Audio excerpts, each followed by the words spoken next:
Bom demais estar todo mundo junto, né? Que bênção do Senhor. Fazia tempo que a gente não tinha um encontro assim. E é bom poder abraçar um monte de gente que passa um tempão sem a gente abraçar. Graças a Deus. Irmãos e irmãs, o que eu quero compartilhar com vocês aqui diz respeito também ao momento que nós vivemos, esse momento que é tão decisivo para a história da humanidade, né? Cada dia que passa nós vemos as coisas afunilando para o dia da vinda do Senhor.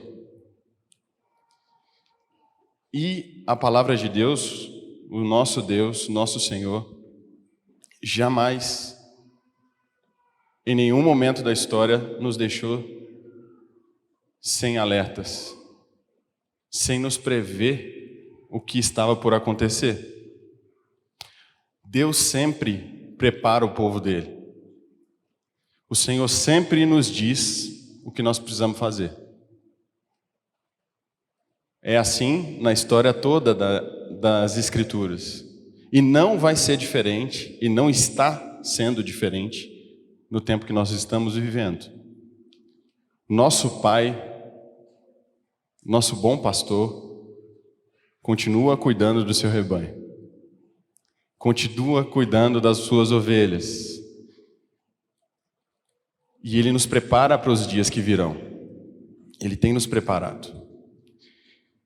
Eu quero aqui, irmãos, nos alertar aqui, nos fazer perceber, talvez, uma das faces, uma das maneiras que o diabo tem usado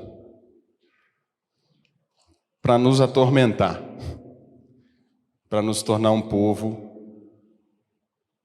receoso, preocupado, demasiadamente. O diabo não é nada criativo, ele sempre continua agindo do mesmo jeito. Para isso, quero ler com vocês, que nós lêssemos Mateus 10,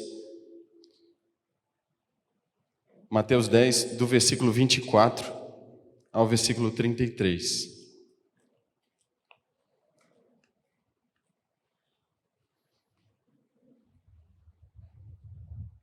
Mateus 10, do 24 ao 33. Jesus diz: O discípulo não está acima do seu mestre, nem o servo acima do seu senhor. Basta ao discípulo ser como seu mestre, e ao servo como seu senhor. Se, portanto, chamaram Beelzebu ao dono da casa, quanto mais aos seus domésticos? Portanto, não os temais, pois nada há encoberto que não venha a ser revelado, nem oculto que não venha a ser conhecido. O que vos digo às escuras, dizei-o à plena luz. E o que se vos diz ao ouvido, proclamai dos eirados. Não temais os que matam o corpo e não podem matar a alma. Temei antes aquele que pode fazer perecer no inferno, tanto a alma como o corpo. Não se vendem 2 pardais por um aze. Nenhum deles cairá em terra sem o consentimento de vosso Pai. E quanto a vós outros, até os cabelos de todos da cabeça estão contados. Não temais, pois, bem mais valeis vós do que muitos pardais. Portanto, todo aquele que me confessar diante dos homens, também eu o confessarei diante de meu Pai, que está nos céus. Mas aquele que me negar diante dos homens, também eu o negarei diante de meu Pai, que está nos céus. Irmãos, o alerta que o Senhor tem me feito perceber é que nosso inimigo nosso adversário, há muito tempo, tem usado o medo para nos acovardar. Não é difícil perceber como há uma campanha de medo. Os noticiários são pavorosos. Tudo que gira de notícia no mundo tende ao pavor, ao desespero, ao medo, à insegurança.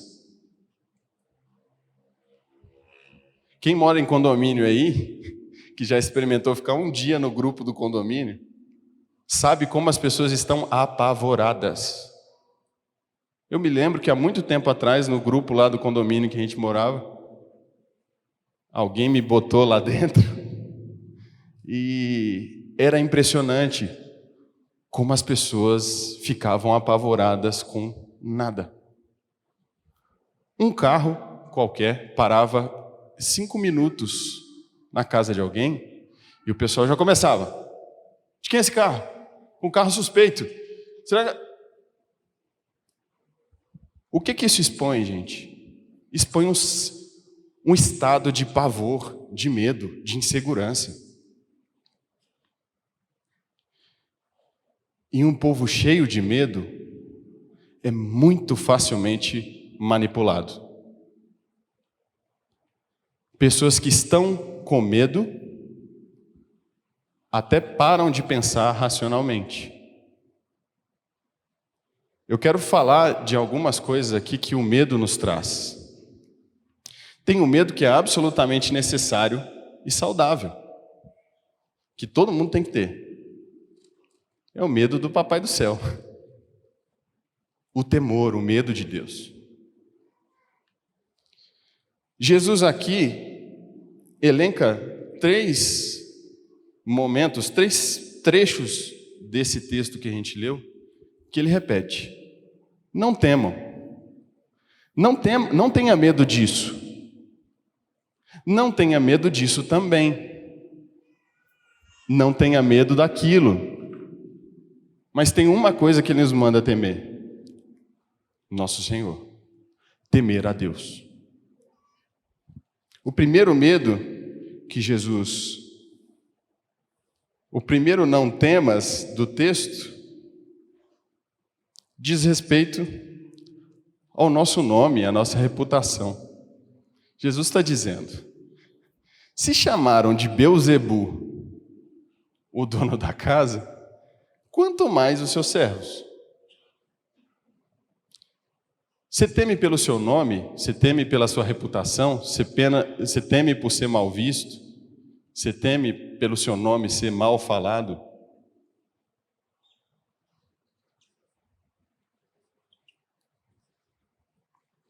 O paradigma que Jesus coloca aqui é que o nome dele foi mal falado. Ele foi insultado. Ele foi tratado como glutão e beberrão. Jesus está falando assim: isso aí, esquece. Não tenha medo disso. Você vai ser chamado, como eu fui, de malfeitor, de gente estranha. Cada dia que passa, irmãos, a justiça e a retidão são vistas como injustiça e irretidão. Jesus falou que vai ser assim. Nós vamos ser maltratados pelo nome dele. Nós vamos ser difamados pelo nome dele. Então Jesus está dizendo assim: quanto a isso, não temam isso. Foi assim comigo, foram assim com os profetas. Então, irmão, meu irmão, não tema pela sua reputação. Nossa reputação foi para a cruz. Nosso nome, nosso ego, tem o destino que Deus deu, chamado cruz. Não lute pela sua reputação quando você está dando testemunho do nome de Cristo. Não se preocupa com isso. Depois, Jesus fala aqui, nós não deveríamos nos preocupar com relação aqueles que podem matar o corpo, com relação ao sofrimento físico. Meus irmãos, quanta gente fica apavorada com a possibilidade de sofrer fisicamente.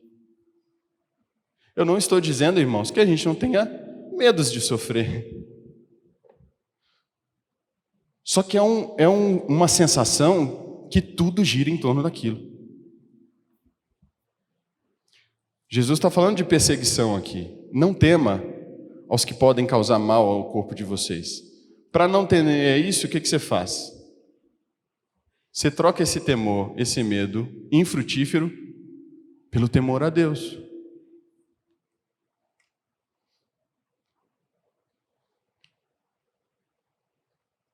O terceiro medo que ele diz respeito ao futuro, ao que vai acontecer.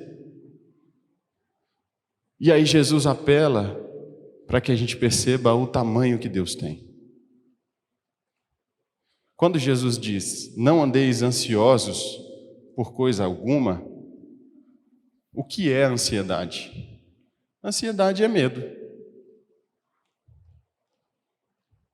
Não fiquem com medo de coisa alguma, Deus vai sustentar vocês.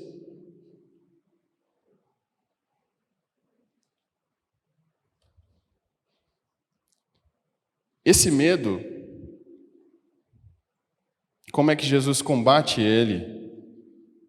O texto diz, vosso Pai não cai um passarinho do céu sem o consentimento dele. Todos os fios de cabelo da sua cabeça estão contados.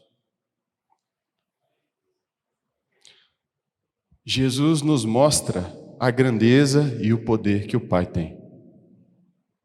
Isso faz o medo do futuro, a ansiedade pelo futuro, ir para o espaço. Porque você se entrega ao seu Pai, que conhece tudo de você e que tem o domínio sobre todo o universo.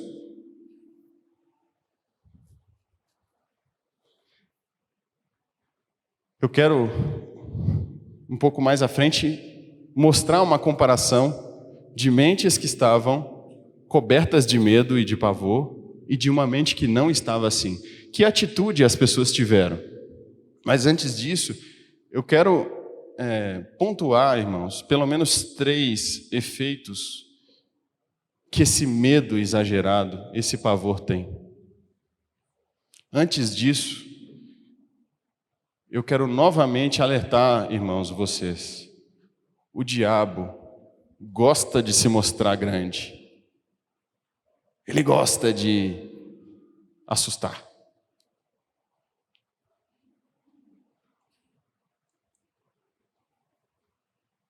E pensa aí, quanta coisa, quanta notícia, quanta informação nos é ofertada e que nos apavora. Todo dia, toda hora, a cada minuto. Isso não é sem intenção, irmãos, isso é uma estratégia das trevas. Porque um povo apavorado, você fala assim, planta bananeira. Todo mundo planta, faz. Dá voltinha, todo mundo faz. Nós vivemos isso um pouquinho atrás aqui, você sabe.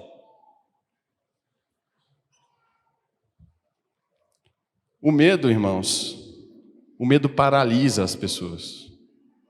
Quantos irmãos, quantas pessoas eu vejo inertes há muito tempo, paralisadas, não conseguem se mexer. Isso às vezes é instintivo. Vocês já viram gente que, quando de repente está diante de uma situação de medo real, a pessoa trava, não consegue fazer nada. Tem gente que corre, tem gente que vai ajudar, enfim. Só que, irmãos, esse foi um sistema que Deus criou na nossa cabeça para te proteger. Esse medo de repente, repentino, que rapta a sua consciência, depois, eu acho que todo mundo já passou por isso, por uma situação de medo e de repentina, E depois foi pensar, falou, rapaz, por que eu não fiz aquilo, né? Por que tá pegando fogo no negócio ali, fica travado, e o extintor de incêndio está aqui do lado. Ó. Você fica bloqueado. Ou faz a gente agir mal, agir errado. Teve uma vez que eu estava numa casa, eu morava em Belo Horizonte ainda, estava numa casa de uma família de irmãos lá, e aí tinha umas crianças brincando na rede, né? E aí uma delas girou e caiu em cima do braço. Quebrou o braço, assim, o braço ficou... Todo mundo assim, o que vai fazer e tal? Aí o que eu fiz? Peguei no colo, fui subir na escada, cheguei lá na escada, a pessoa era um pouco gordinha, deu trabalho para subir a escada, chegou lá em cima, eu assim, suando para subir a escada. Aí alguém falou assim, não, Jean, ela machucou foi o braço, não foi a perna. Ela conseguia subir. Eu falei, é verdade, né?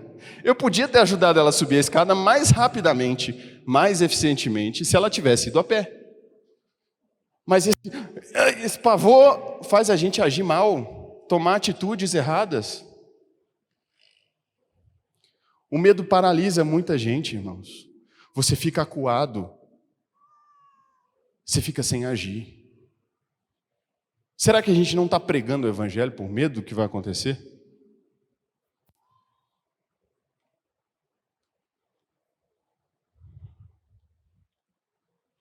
O medo torna as pessoas reativas. Parece que todo mundo que vai chegar perto é uma ameaça. Vocês já viram aqueles cachorrinhos machucadinhos assim?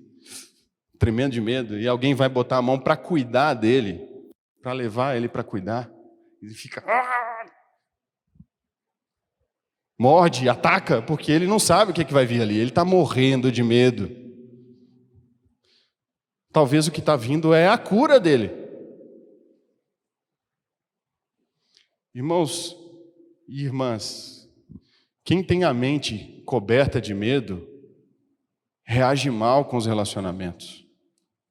Tem dificuldade de ouvir as pessoas. Tem dificuldade de ser cuidado.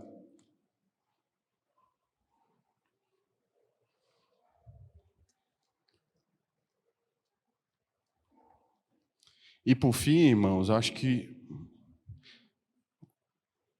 um dos piores problemas que esse medo causa, o medo te impede de conhecer a Deus.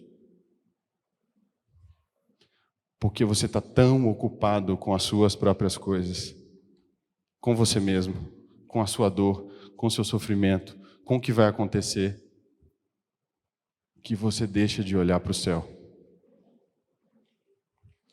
Deixa de contemplar o Senhor.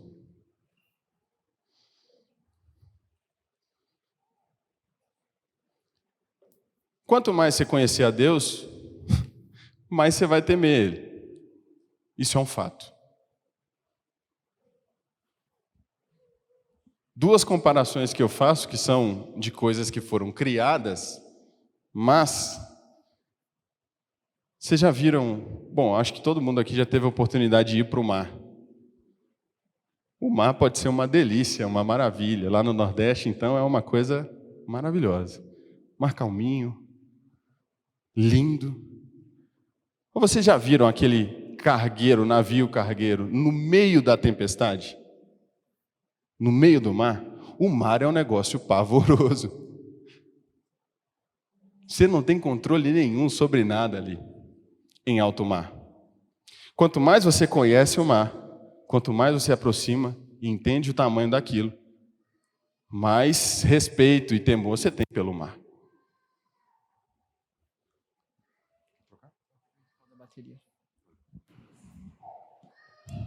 O céu, o universo, quanto mais a gente olha para fora, maior esse negócio fica. menorzinho a gente fica.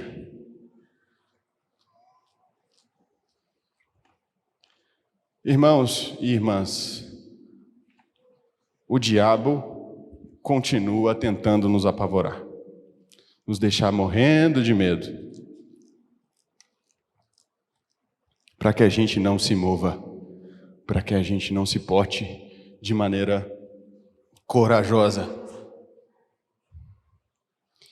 Vamos para quero ler com vocês, lá em 1 Samuel 17. Eu sei que vocês conhecem essa história, mas eu queria ler alguns versículos aqui. Esse exemplo que eu quero dar de alguém que estava com a sua mente, de pessoas que estavam com a sua mente cobertas de medo, tomadas pelo medo, e de um rapazinho que estava com a sua mente tomada de temor a Deus, de conhecimento de Deus. 1 Samuel 17, do versículo 4 ao versículo 11. A gente vai ler alguns versículos de 1 Samuel 17, então deixa marcadinho aí, que a gente vai passar por alguns textos. Essa história de Davi, Golias e o povo de Israel lá, né? Vamos ao versículo 4. Então saiu do arraial dos filisteus um homem guerreiro, cujo nome era Golias, de Gate, da altura de 6 côvados e 1 palmo. Trazia na cabeça um capacete de bronze e vestia uma couraça de escamas, cujo peso era de 5.000 siclos de bronze. Trazia caneleiras de bronze nas pernas e um dardo de bronze entre os ombros. A haste de sua lança era como o eixo do tecelão, e a ponta da sua lança de 600 siclos de ferro. E diante dele ia o escudeiro. Olha a descrição do monstro. Todo armado, cheio de armas aí. Seguindo o texto. O que ele fez? Parou, clamou às tropas de Israel e disse: para que saíais formando-vos em linha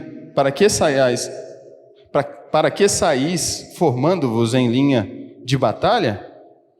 Não sou eu filisteu e vós servos de Saul? Escolhei dentre vós um homem que desça contra mim. Se ele puder pelejar comigo e me ferir, seremos vossos servos. Porém, se eu o vencer e o ferir, então sereis nossos servos e nos servireis. Disse mais o filisteu: hoje afronto as tropas de Israel. Dai-me um homem para que ambos pelejemos. Ouvindo Saul e todo Israel estas palavras do filisteu, espantaram-se e temeram muito. Olha o inimigo, todo cheio de armas, se mostrando grande, afrontando, verbalizando a afronta, desafiando o povo de Deus. O que o rei e todo o povo tiveram? Espantaram-se e temeram muito. Estavam morrendo de medo. Toda uma mobilização do exército de Israel, uma mobilização inclusive do rei Saul, e o inimigo se levantou para afrontar o povo de Deus. Irmãos, imaginem todo o exército de Israel e Saul olhando para aquele guerreiro gigantesco. Não sei quanto tempo foi isso, mas ele ficava lá, se mostrando grande, poderoso, capaz, afrontador, desafiando. Pensa uma convicção que parecia que Golias tinha. Manda alguém aqui, qualquer um. É assim que o inimigo faz com vocês, com a gente, irmãos. Ele fica falando, seus ridículos, tem ninguém aí não. O nosso inimigo, as trevas, se levantam assim contra você.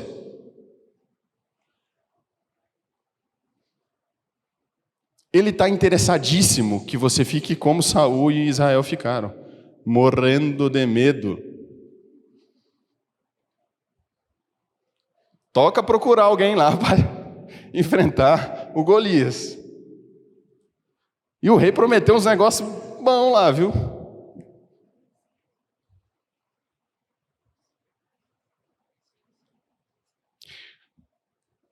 Como é que estavam os homens, aqueles que eram responsáveis por enfrentar aquele filisteu? Olha aí no versículo 24 e 25.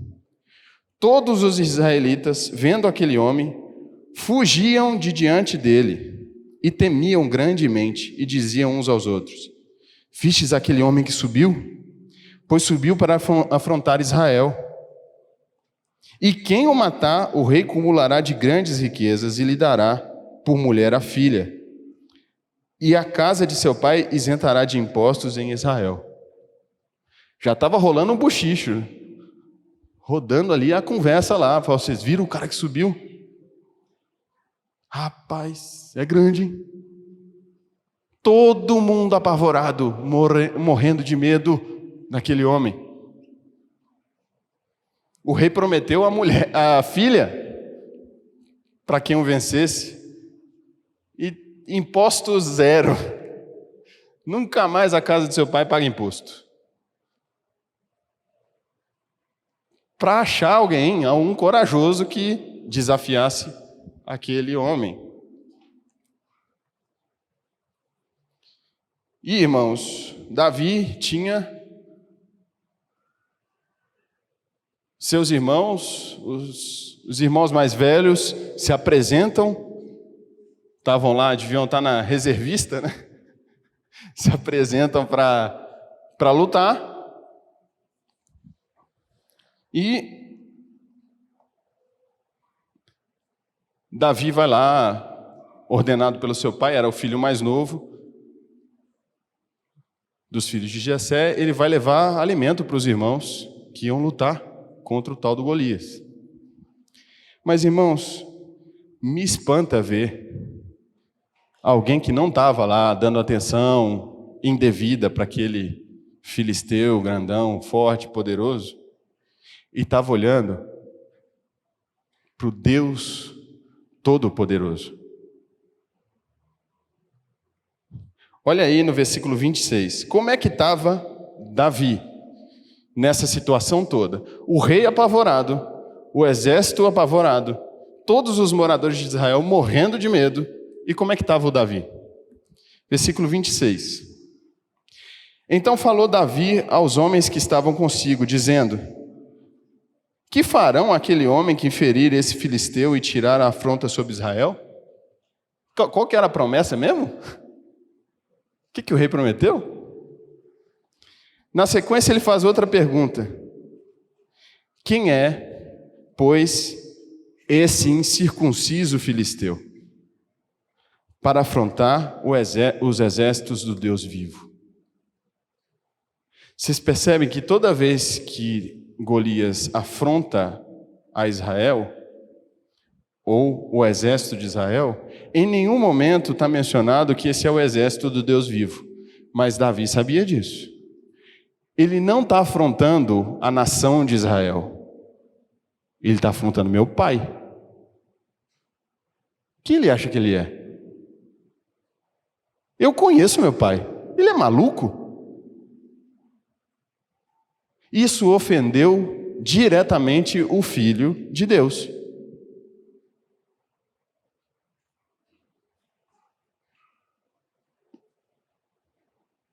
Quem é esse incircunciso para afrontar os exércitos dos Deus vivos? E o exército do Deus vivo estava como?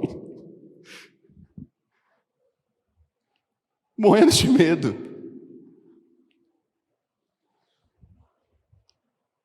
O que Saul achava de Davi, irmãos? Aí Davizinho vai lá e se apresenta, né? O Davizinho foi lá e se voluntariou. Está procurando um rei? Aqui, ó. Eu vou. O que Saul achava de Davi? Versículo 33, um pouquinho para baixo. Porém Saul disse a Davi: contra o filisteu não podeis ir para pelejar com ele, pois tu és ainda moço, e ele é guerreiro desde a mocidade. Ó, vai dar não, viu, Davi? Você não tem nenhuma chance. Você é novo ainda. Ele é guerreiro desde cedo. O rei Saul não via a menor chance de Davi vencer Golias. O que Davi faz? Ele afronta o rei? Não. Ele age de maneira correta com o rei. Ele se sujeita à autoridade dele.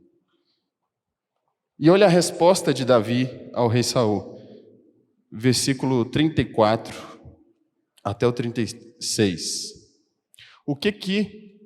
Qual foi esse diálogo entre os dois? Respondeu Davi a Saul: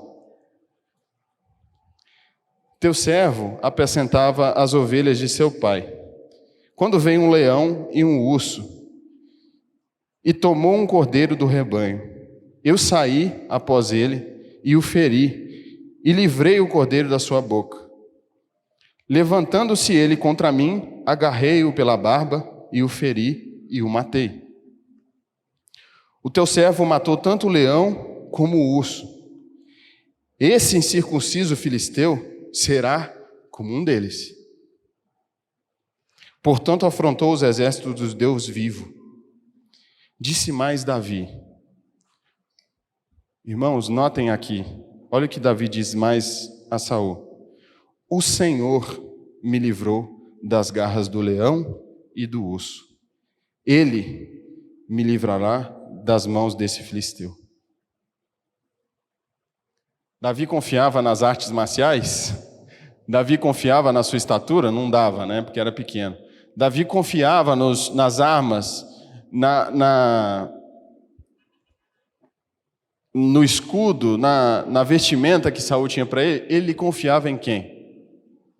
No Deus Todo-Poderoso. Ele falou assim: do mesmo jeito, meu rei, que o Senhor me livrou do leão e do urso, o Senhor me livrará das mãos desse filisteu. Sem medo, cheio de coragem, intrépido, cheio de medo do nome do Senhor, ser maldito, mal falado. Isso que Davi temia. Por que Davi se moveu com indignação? Porque ninguém pode afrontar Deus. Um filho de Deus fica mal quando afronta o nome do Senhor e ele se dispõe: pai, o que eu faço?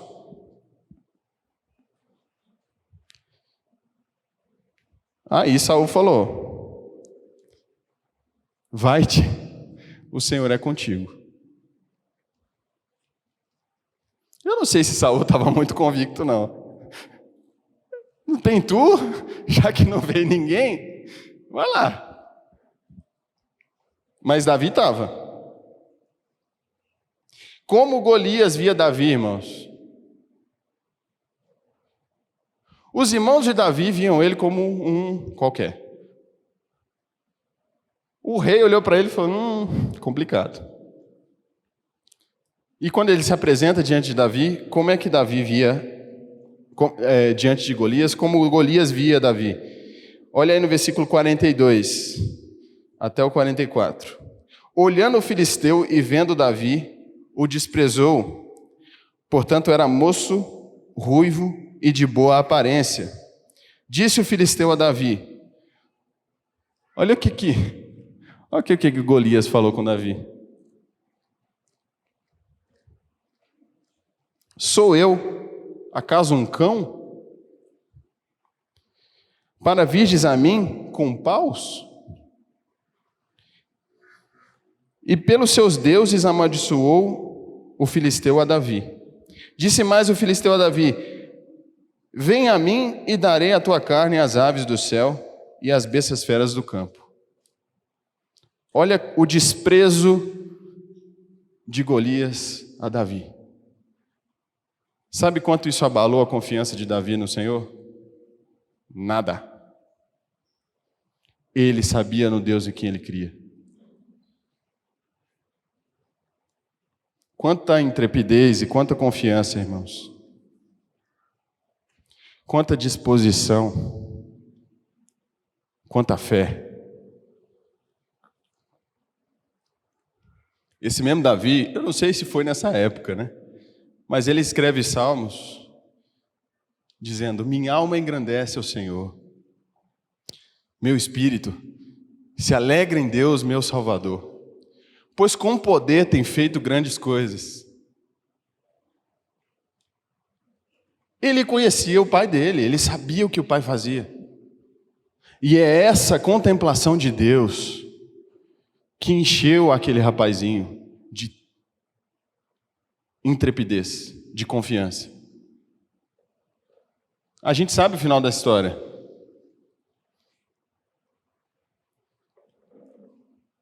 O Golias foi vencido, o fortão, cheio de armas, foi vencido com uma pedrinha. Deus continua sendo poderoso. Deus continua fazendo milagres.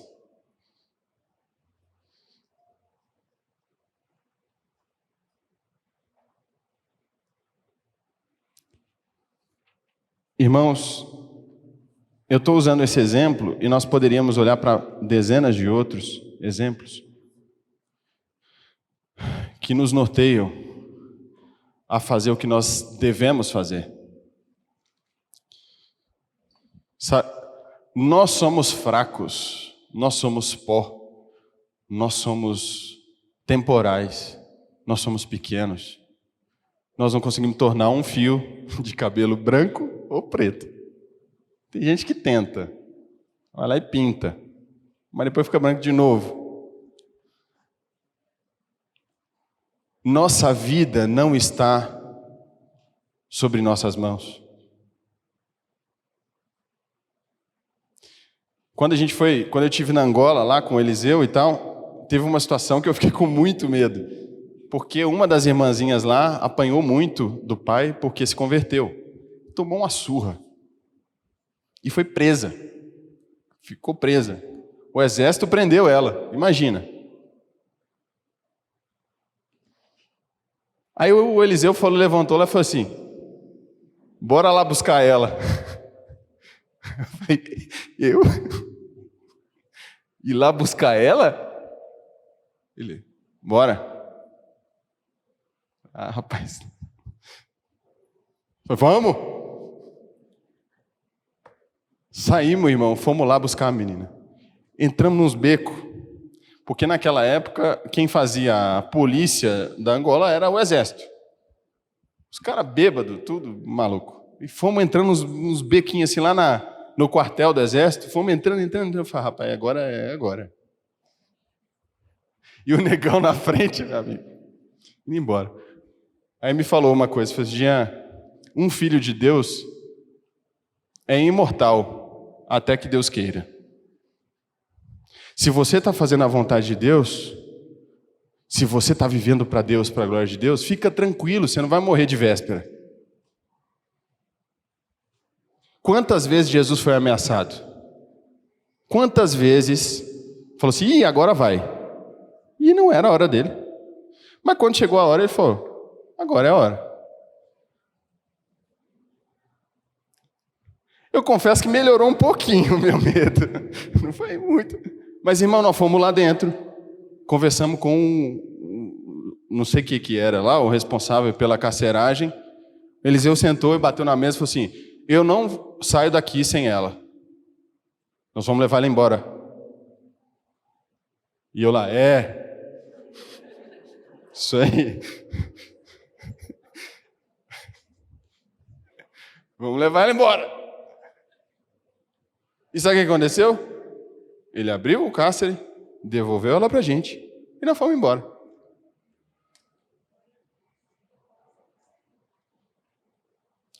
Irmãos, o que é abrir uma carceragem para Deus? Nada.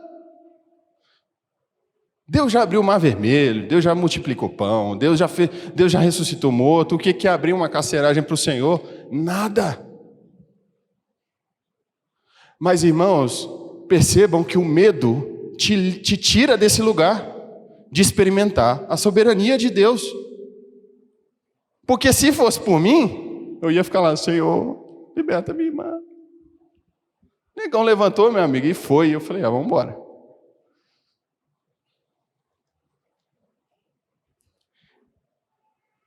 Esse pavor, irmãos, que o inimigo, que o diabo faz questão de ficar te mostrando, na verdade, ele está desesperado para esconder de você o poder que Deus tem, o tamanho que o seu Senhor tem.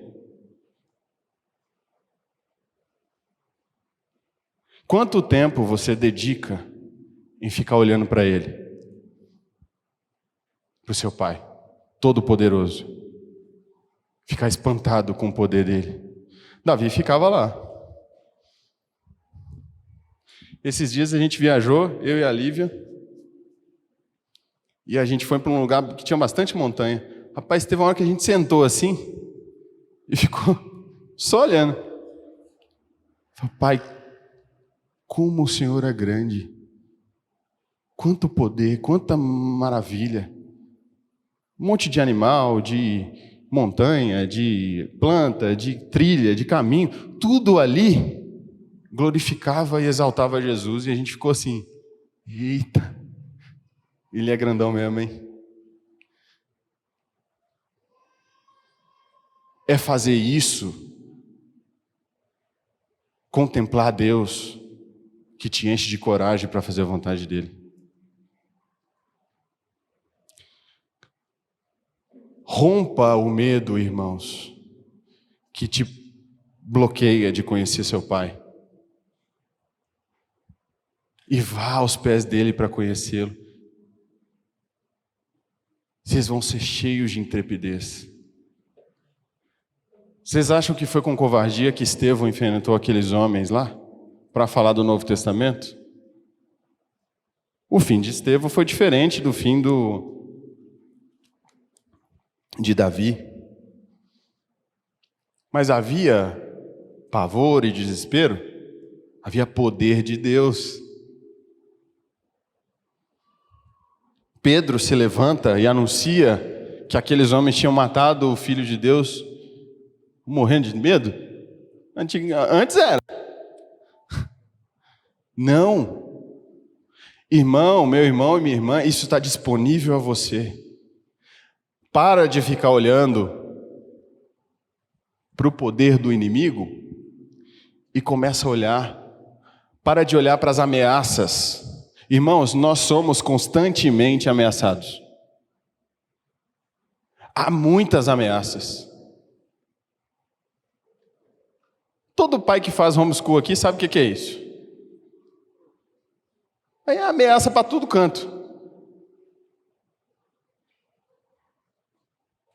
A fé está sob ameaça.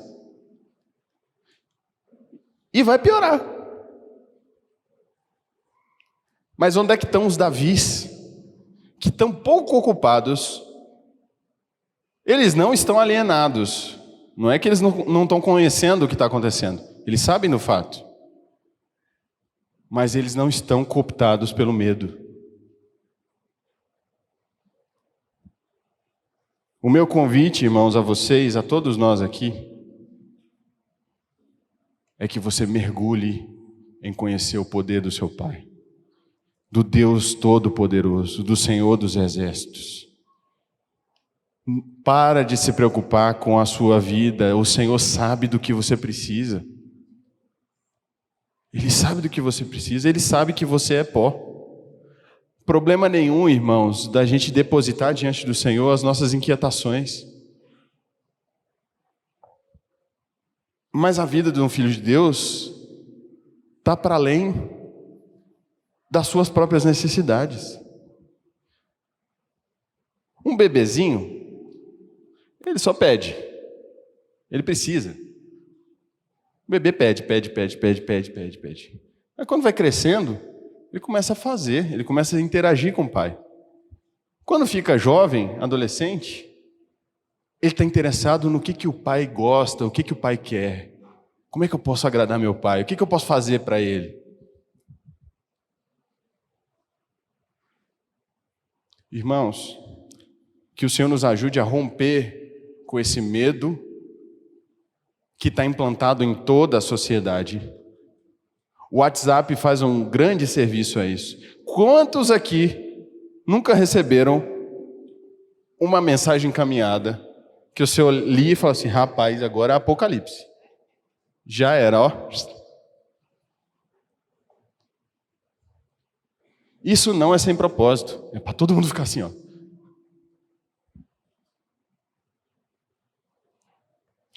Um filho de Deus não teme más notícias. Ele não quer má notícia, né? Ninguém aqui quer má notícia. Mas se ela vem, ele não se preocupa. Porque ele eleva os olhos dele aos montes e sabe de onde vem o socorro. Não vem dessa terra. O seu socorro não está nos médicos que cuidam de você.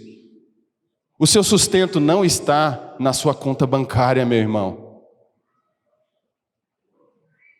O seu sustento não está no saldo da sua conta bancária. O seu sustento vem das mãos do Senhor.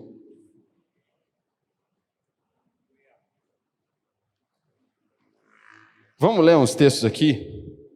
Mais uns. E aí eu termino.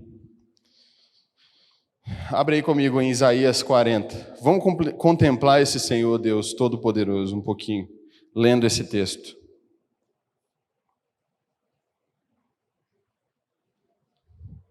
Olha quantas vezes Deus usa essa mesma expressão. Não temas. Se ele repete muitas vezes isso, é porque a gente tem uma grande tendência de temer. Isaías 40, versículo 9. Tu, ó Sião, que anuncias boas novas, sobe ao monte alto. Tu que anuncias boas novas a Jerusalém, ergue a tua voz fortemente, levanta, não temas, e dize às cidades de Judá: eis aí está o vosso Deus. Eis que o Senhor Deus virá com poder, o seu braço dominará. Eis que o seu galardão está com ele, e diante dele a sua recompensa. Como o pastor apacentará o seu rebanho, entre os seus braços recolherá os cordeiros e os levará no seio. As que amamentam, ele guiará mansamente. Quem na concha de sua mão mediu as águas e tomou medida dos céus a palmos? Quem recolheu na terça parte de um efa o pó da terra e pesou os montes em romana e os outeiros em balança de precisão?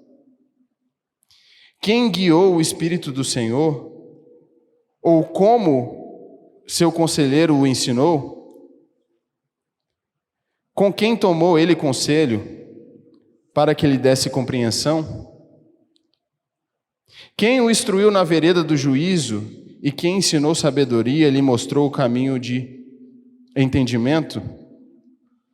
Eis que as nações são consideradas por ele como um pingo que cai de um balde e como um grão de pó na balança.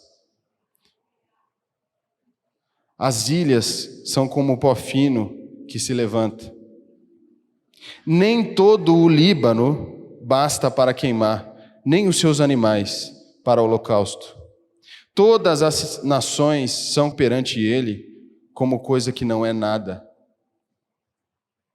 Ele as considera menos do que nada, como o vácuo. Com quem comparareis a Deus? Ou que coisa semelhante confrontareis com Ele?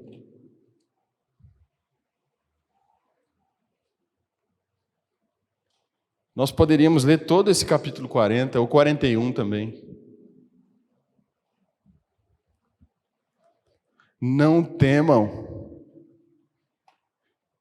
Quem mede os céus a palmos? Todos os povos são perante Ele como coisa que não é nada. A dona de casa, eu sei que hoje pouca gente faz isso, né? Tem um aspirador de pó. Mas eu lembro da minha avózinha varrendo o quintal e levantava aquele pozinho fino, aquela poeirinha que voava, e a luz do sol, quando cortava aquele pozinho, você via, né? Um monte de pozinho no alto. Sabe aquele pó fino que se levanta? As nações são para Deus como isso.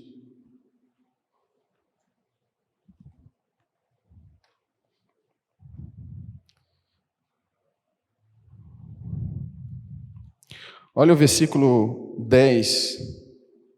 Aliás, o versículo 8 do capítulo 41. Um pouquinho para frente aí.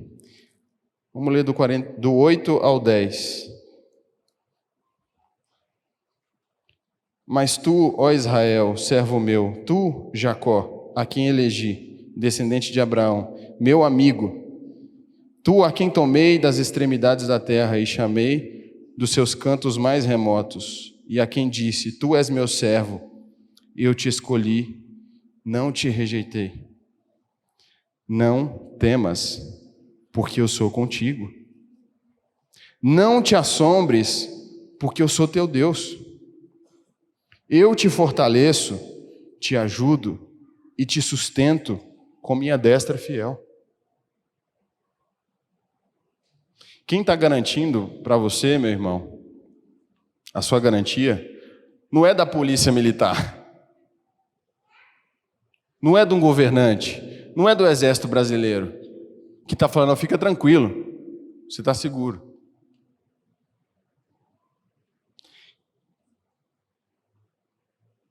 Quem nos diz isso é esse Deus Todo-Poderoso. Aqui havia uma reclamação do povo de Israel, como se Deus estivesse alheio aos seus pedidos. Deus está dizendo esse tanto de coisa para dizer assim, fica tranquilo, eu sei o que está acontecendo com você. E sou eu que te sustento. Versículo 13 ainda. Porque eu, o Senhor, teu Deus, te tomo pela tua mão direita e te digo, não temas, eu te ajudo. Irmãos, não temas. O Senhor é conosco. Não temas. Ele sabe que somos pó. Agora, olha Joel 2, 21, a partir do versículo 21. Olha o contraste que esse texto faz. Joel 2, 21. Não temas, ó terra, regozija-te e alegra-te, porque o Senhor faz grandes coisas. Não temas, ó animais do campo, porque os pastos do deserto reverdecerão, porque o arvoredo dará o seu fruto, a figueira e a vide produzirão com vigor. Ao invés de temer, o que você faz? Alegrai-vos.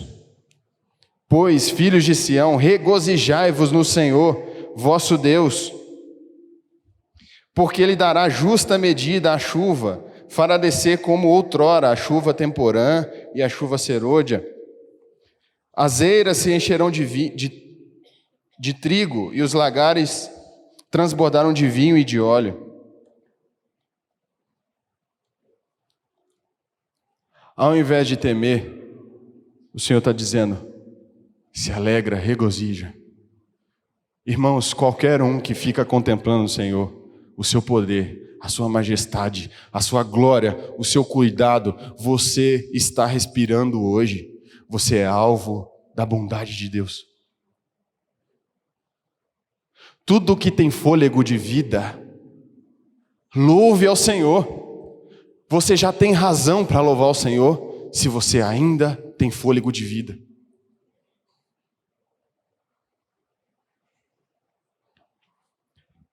E eu termino com 1 João 4. 1 João 4, versículo 18. No amor não existe medo. Antes, o perfeito amor lança fora o medo. Ora, o medo produz tormento. Logo, aquele que teme não é aperfeiçoado no amor. Deus é amor. Deus é a expressão do amor. No amor não existe medo. Pelo contrário, o perfeito amor lança fora o medo. Ora, o medo produz tormento. Quem vive com a mente atormentada de medo não é aperfeiçoado no amor. Você não consegue desfrutar da presença de Deus como você deveria. Mas o verdadeiro amor faz o quê? Começa a botar para fora todo o medo. Meus irmãos, dedique a sua vida a conhecer o seu Senhor Todo-Poderoso. E eu não tenho dúvida que o medo vai embora. E você vai poder servir ao Senhor, se dedicar a Deus. Um conselho veemente a vocês: fechem os seus ouvidos às notícias do mundo. Não dediquem os seus olhos a prestar atenção em tanto noticiário trágico. Isso produz pavor, isso produz medo. Inverte e passa a contemplar mais o Senhor. Você vai ver que as soluções vêm. O Senhor dá saídas. Ele sempre deu, irmãos. Ele sempre deu saídas. Amém? Pai Santo, perdoa-nos, Senhor. Me perdoa, Jesus. Porque o Senhor, Jesus, é a imagem do Deus invisível. O Senhor é a expressão exata de todo o poder do Pai. Senhor, nos ajuda, me ajuda, Senhor, a manter meus olhos olhando para o Teu poder, para a Tua soberania, para a Tua grandeza, Senhor. Para poder ter meu coração cheio, regozijante, cheio de alegria, Senhor. Eu peço a Ti, sobre todos nós, nos ajuda a crescer no amor. Arranca de nós esse medo que nos atormenta, Senhor. Nos ajuda, Jesus. Nos ajuda, Senhor, por favor. Nós clamamos a Ti. Abre os nossos olhos, o nosso entendimento, para Te conhecermos mais, Senhor. Nós pedimos. Em nome de Jesus. Amém.